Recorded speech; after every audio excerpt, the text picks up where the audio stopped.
प्रिय छात्रों, नमस्कार। एनसीईआरटी गणित कक्षा 10वीं में आपका स्वागत है।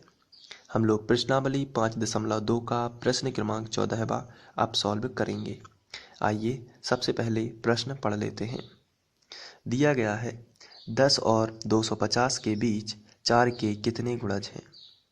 तो यहाँ पर अब हमें 10 और 250 के बीच में 4 से भाग जाने वाली संख्याएं खोजनी है, क्योंकि हमसे पूछा गया है 4 के गुणज। तो आइए इसको हम रफ में समझ लेते हैं। 10 और यहाँ पर 250 के बीच की बात हो रही है, इसलिए हम यहाँ पर लिखेंगे 10 में 4 का भाग नहीं जाता है, लेकिन 12 में 4 का भाग चला जाता है।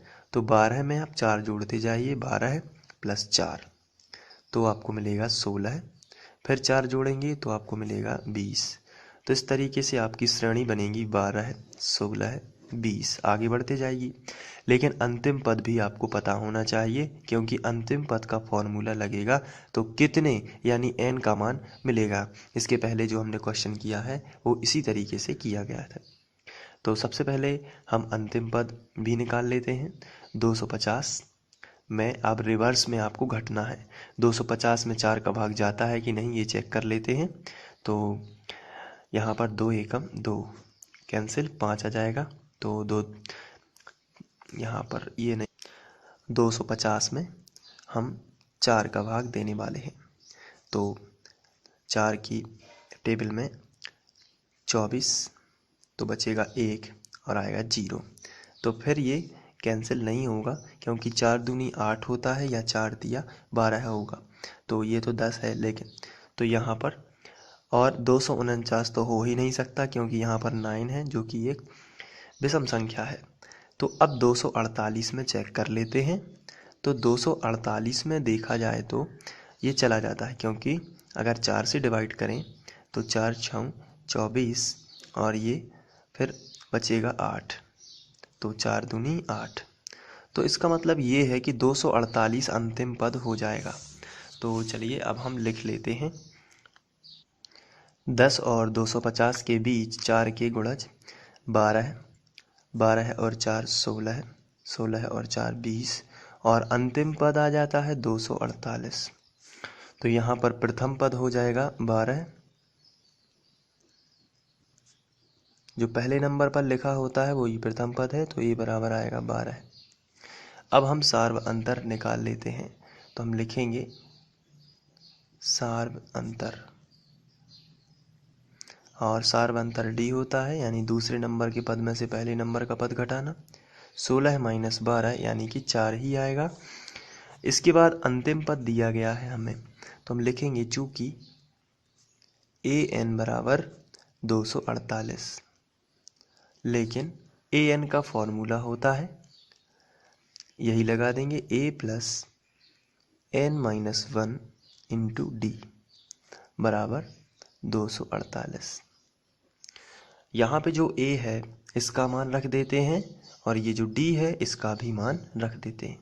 चलिए रखते हैं। a का मान आ जाएगा 12 + n - 1 और d का मान 4। तो यहाँ पर आप रखोगे 4 बराबर 248। यहाँ पर ये जो 12 लिखा हुआ है इसमें कोई भी चिन्ह नहीं लगा है, तो ये प्लस का माना जाता है। और प्लस के 12 का आप इस तरफ पक्षांतर करोगे तो माइनस। तो इसका पक्षांतर करना है, इसलिए इसको ना लिख के फिर यहाँ से स्टार्ट करते हैं। तो आएगा n - 1 और 4 बराबर 248, और ये प्लस का जो 12 है इस तरफ आ जाएगा तो माइनस का 12 हो जाएगा। तो n - 1 और इंटू 4, ये हम अभी ज्यों का त्यों लिख रहे हैं, क्योंकि 248 में से 12 घटाना है। तो चलिए घटा लेते हैं। तो 8 में से 2 चला जाएगा तो 6, 4 में से 1 तो 3, और ये 2 ज्यों का त्यों। अब जो 4 है ये गुणा में है, और गुणा वाली संख्या का पक्षांतर बटे में होता है, इसलिए n - 1 बराबर 236/4। तो चलिए अब हम भाग भी दे देते हैं। तो n - 1 बराबर आएगा 4 × 5 = 20 बचा 3, तो 4 × 9 = 36 आ जाएगा। अब इसका डिवाइड करेंगे तो 59 आएगा, आप कर सकते हैं। इसके बाद माइनस का 1 जो है इस तरफ पक्षांतर कर देते हैं, तो n बराबर 59 और -1 +1 हो जाएगा, तो n बराबर आएगा 59 और 1 60। तो इस तरीके से n पद मिलेगा 60। तो आपको लिखना है, अतः 10 और 250 के बीच 4 के 60 गुणज हैं। तो इस तरीके से आपको लिख लेना है। आप चाहें तो इसको नोट कर सकते हैं, मैं आपको बता देता हूँ।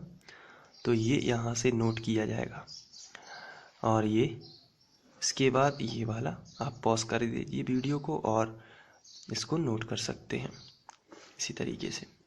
और इसके पहले हम लोग 1 से लेके 13 तक के प्रश्न कर चुके हैं, और जिन बच्चों ने अभी तक नहीं देखे हैं वो वहाँ से अध्ययन कर सकते हैं। Thank you.